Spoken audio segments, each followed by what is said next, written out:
अस्सलाम नाज़रीन, मेरा नाम डॉक्टर इनाम दानिश और मैं कार्डियोलॉजिस्ट हूँ।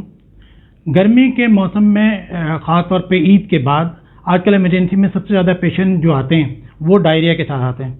इसको आम ज़बान में हम दस्त भी कहते हैं, मोशन भी कहते हैं, फूड पॉइजनिंग कहते हैं, गैस्ट्रोएंटराइटिस या गैस्ट्रो की बीमारी भी कहते हैं। तो ये पेशेंट काफ़ी ज़्यादा हैं और एक सिंपल डिजीज़ जिसको प्रॉपर अगर तरीके से डील किया जाए तो पेशेंट ठीक हो जाते हैं, लेकिन यही डिजीज़ सीरियस भी हो सकती है और इससे गुर्दे भी ख़राब हो सकते हैं। तो आज यही मैं टॉपिक आपसे डिस्कस करूंगा कि डायरिया के अंदर गुर्दे की हिफाजत कैसे करनी है और इसकी अलामात क्या हैं कि गुर्दे ख़राब हो रहे हैं और हम इनसे किस तरीके से बच सकते हैं। डायरिया या कोई भी इन्फेक्शन हो आमतौर पर बच्चों और बूढ़ों में ज़्यादा होता है या जिनकी इम्यूनिटी कम होती है, ख़ास तौर पर डायबिटिक जो पेशेंट है उनमें डायरिया ज़्यादा होता है, ये फूड पॉइजनिंग ज़्यादा होती है। रमज़ान में भी लोग चटपटी चीज़ें खाते हैं बाहर से लेके, और ईद के मौके पे तो जाहिर है आम तौर पे एक ही इंटरटेनमेंट है हमारे यहाँ कि बाहर खाना खाना, और बाहर खाने का जो म्यार है वो सब जानते हैं कि हमारे यहाँ जो है लोग ख्याल नहीं रखते हैं हाइजीनिक कंडीशंस का, और ना ही उनके ऊपर कोई चेक एंड बैलेंस है। तो यही वजह है कि ईद के मौके पर और ईद के बाद गैस्ट्रो के पेशेंट जो है बहुत ज़्यादा आ रहे होते हैं। इनमें सबसे इम्पॉर्टेंट चीज़ है कि आप जो फ्रूट ले रहे हैं, तो आमतौर पर ठेले पे लेके फ्रूट लोग खा लेते हैं, फ्रूट को प्रॉपर धोते नहीं हैं। यानी कि अगर आप तरबूज भी ले रहे हैं तो उसको पहले अच्छी तरह पानी से वॉश करें, खरबूजा है पहले इसको वॉश कर लें, केला है पहले उसको वॉश कर लें, फिर इसको टच करें, क्योंकि जब आप टच करते हैं तो वो जरासीम हाथ पे लग जाते हैं। उन्हीं हाथों से अगर हम बगैर हैंड वॉश किए, बगैर हाथ धोए हम कोई भी चीज़ खाते हैं तो वो चीज़ जरासीम मुंह में जाते हैं और उससे गैस्ट्रो फैलता है। तो ख़ास ख्याल रखें कि फ्रूट है, सब्ज़ी जो सैलेड वगैरह है, अच्छी तरीके से उसको धो के और फिर बनाएं। इसके अलावा पानी का बहुत इम्पॉर्टेंट है कि ऐसी जगह पे जो ठेले वगैरह होते हैं या जहाँ पे शरबत मिलते हैं इनको अवॉइड करें गर्मी के मौसम में। शरबत अगर आपको पीना है तो कोशिश ये करें कि मिनरल वाटर या जो भी है, लेकिन ये कि आम तौर पे जो पानी का इस्तेमाल लोग करते हैं, गोला गंडा है, कुल्फी है, ये इस टाइप पे जो है पानी वो बहुत हाइजीनिक नहीं होता, उसका ख्याल रखें। गोश्त की चीज़ें इनसे गैस्ट्रो ज़्यादा फैलता है, तो कभी भी सुबह से रखे शाम या शाम की सुबह जो है वो बासी चीज़ मत खाएं। इवन फ्रिज में रखी हुई ना खाएं, क्योंकि इतने टेम्परेचर में फ्रिज भी सही तरीके से काम नहीं कर रहा होता है। तो गोश्त की चीज़ें खासतौर पे चिकन हो, मटन हो, बीफ हो, आप अवॉइड करें बाहर के खाने। अंडे की बनी हुई चीज़ें उनको भी अवॉइड करें, खासतौर पर अंडे की चीज़ें बेकरी में होती हैं, अगर वो प्रॉपर स्टोर ना हो तो उनसे भी फूड पॉइजनिंग हो सकती है। डेयरी प्रोडक्ट जो है, दूध और दही की चीज़ें, इनसे भी फूड पॉइजनिंग फैलती है। तो ये वो कॉमन चीज़ें हैं जिनसे फूड पॉइजनिंग फैलती है और जिनमें हम खाने में ज़्यादा एहतियात करें। जिन लोगों को फूड पॉइजनिंग होती है, अगर वो खाना बनाएंगे तो वो खाना भी इन्फेक्टेड हो सकता है, कंटामिनेटेड हो सकता है। तो एहतियात करें बाहर के लोग खास तौर पे कि अगर उनकी लेबर के अंदर किसी को डायरिया है, फूड पॉइजनिंग है, मोशन है, तो उनसे खाना मत बनवाएं। इसी तरीके से अगर एक पेशेंट को डायरिया है और वो प्रॉपरली हैंड वॉश नहीं करता है और किसी दूसरे से हाथ मिलाता है तो वो भी ट्रांसफ़र हो सकता है। तो कोशिश ये करें कि एक तो बेहतर है कि आजकल जो है किसी से शेक हैंड ना करें, और अगर करना भी है तो याद रखें कि कोई भी चीज़ खाने से हम आम तौर पे ये करते हैं कि जो प्रॉपर मील होती है, लंच या डिनर से पहले तो हाथ धोते हैं और बिस्मिल्लाह पढ़ते हैं, लेकिन अमूमन जो छोटी मोटी चीज़ें उठा के खा लेते हैं। तो हैंड वॉश के बगैर, हाथ धोए बगैर कोई चीज़ मुंह में नहीं जानी चाहिए, खासतौर पे गर्मी के मौसम में। तो ये लोग जो डायरिया का शिकार होते हैं, इनसे अगर मिलें भी तो डायरिया लग सकता है। इसके अंदर ये होता है कि कुछ लोगों को वोमिटिंग ज़्यादा होती है, यानी कि फूड पॉइजनिंग की दो किस्में हैं। एक ये कि रेडीमेड पॉइजन बना होता है, किसी चीज़ के अंदर आपने खाया और आधे से एक घंटे के अंदर वोमिटिंग स्टार्ट हो जाती है। आमतौर पे स्टेफिलोकोकल फूड पॉइजनिंग होती है, तो इसमें ज़्यादा टाइम नहीं लगता है। ये स्टार्ट ही वोमिटिंग से होती है, डायरिया बाद में होता है और लोगों को वोमिटिंग जो है वो पहले से हो जाती है। कुछ ऐसी बीमारियाँ हैं जिनमें पहले मोशन होते हैं, डायरिया होता है और वोमिटिंग जो कम होती है, ये ना होने के बराबर होती है। तो अगर वोमिटिंग पहले हो रही है और बहुत ज़्यादा वोमिटिंग, तो समझिए कि स्टेफिलोकोकल फूड पॉइजनिंग है। जो डायरिया करते हैं वो आमतौर पे सल्मोनेला, शिगेला, कैम्पाइलोबैक्टर, इकोलाई और विब्रियो कॉलरा, ये बहुत कॉमन जरासीम हैं जो कि हमारे यहाँ पाए जाते हैं